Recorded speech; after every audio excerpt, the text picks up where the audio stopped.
আমি কিছুক্ষণ আগে দেখছি আপনারা 17 pro max iPhone 17 pro max ওই ফোনটা যদি 57% ট্যাক্স দিয়ে কিনতে চান 3 লাখ টাকা আপনারা স্যালারি দিয়ে 1 বছর স্যালারি দিয়ে কিনতে পারবেন না যদি অথেন্টিক স্যালারি দিয়ে কিনতে চান আমরা দিতে রাজি।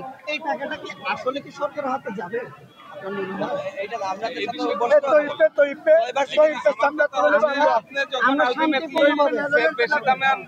আমাকে বেশি দামে কিনতে হবে। আপনি সরকারের কাছে গেলেও দেশের কল্যাণে লাগবে, এটা নিয়ে আপনারা কিন্তু আপনি 57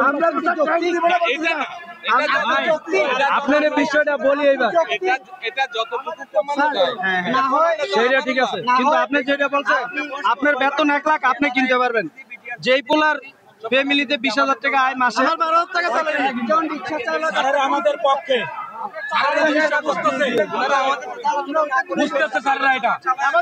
কিন্তু স্যাররা কি করবে? তাদেরকে বলে তো লাভ নাই স্যার। স্যার আপনাদেরকে স্যালুট স্যার, আপনারা বুঝতে পারছেন আমাদের ব্যাপারটা, আমাদের কথাটা বুঝতে পারছেন আপনারা।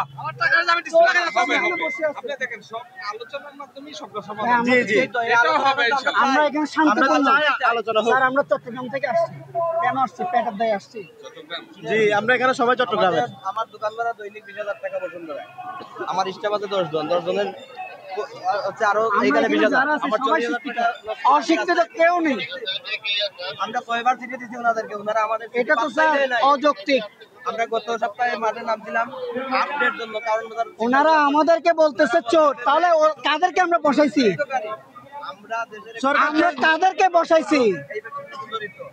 এই সরকার তো আমরা চাই নাই, এই সরকারকে আমরা চেয়েছি এটা তো চলতেছে না। উনি একজন তৈয়ব, এই ফয়েজ তৈয়বে না, সবগুলো নাটক। আমরা চোর তাহলে ওনারা সাধু, এটা কেমন?